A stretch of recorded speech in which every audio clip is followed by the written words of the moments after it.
Phone पर। Hello माँ, मैं रिंकू बोल रहा हूँ। कैसी हो माँ? मैं ठीक हूँ। बेटे, ये बताओ तुम और बहू दोनों कैसे हो?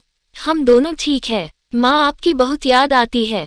अच्छा सुनो माँ, मैं अगले महीने इंडिया आ रहा हूँ तुम्हें लेने। क्या? हाँ माँ, अब हम सब साथ ही रहेंगे। नीलू कह रही थी माजी को फ्रांस ले आओ, वहाँ अकेली बहुत परेशान हो रही होंगी। हेलो, सुन रही हो माँ? हाँ हाँ बेटे। बूढ़ी आंखों से खुशी की अश्रुधारा बह निकली। बेटे और बहू का प्यार नस नस में दौड़ने लगा। जीवन के 70 साल गुजार चुकी प्रेमवती ने जल्दी से अपने पल्लू से आंसू पोंछे और बेटे से बात करने लगी। पूरे 2 साल बाद बेटा घर आ रहा था।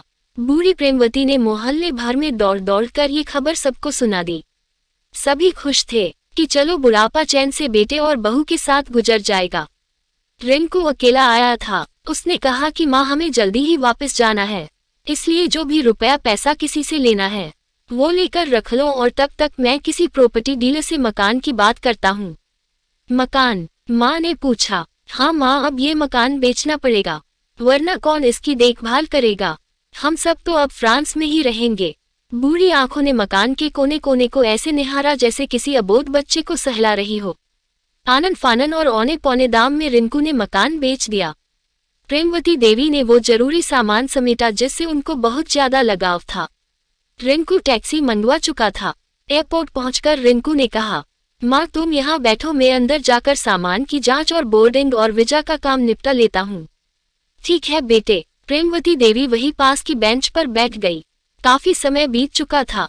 बाहर बैठी प्रेमवती देवी बार बार उस दरवाजे की तरफ देख रही थी जिसमें रिंकू गया था, लेकिन अभी तक बाहर नहीं आया।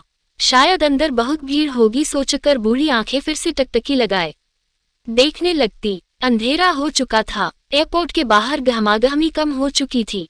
माँ जी, किससे मिलना है? एक कर्मचारी ने वृद्धा से पूछा। मेरा बेटा अंदर गया था टिकट लेने, वो मुझे फ्रांस लेकर जा रहा है। प्रेमवती देवी ने घबराकर कहा। लेकिन अंदर तो कोई पैसेंजर नहीं है। फ्रांस जाने वाली फ्लाइट तो दोपहर में ही चली गई। क्या नाम था आपके बेटे का? कर्मचारी ने सवाल किया। रिंकू। प्रेमवती के चेहरे पे चिंता की लकीरें उभर आई। कर्मचारी अंदर गया और कुछ देर बाद बाहर आकर बोला, माँ जी, आपका बेटा रिंकू तो फ्रांस जाने वाली फ्लाइट से कब का जा चुका।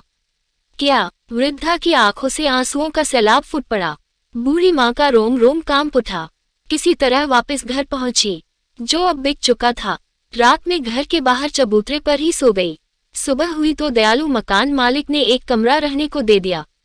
पति की पेंशन से घर का किराया और खाने का काम चलने लगा। समय गुजरने लगा। एक दिन मकान मालिक ने वृद्धा से पूछा, माँ जी, क्यों नहीं आप अपने किसी रिश्तेदार के यहाँ चली जाए? अब आपकी उम्र भी बहुत हो गई, अकेली कब तक रह पाएंगी? हाँ चली तो जाऊं, लेकिन कल को मेरा बेटा आया तो यहाँ फिर कौन उसका ख्याल रखेगा? आंख से आंसू आने लग गए दोस्तों।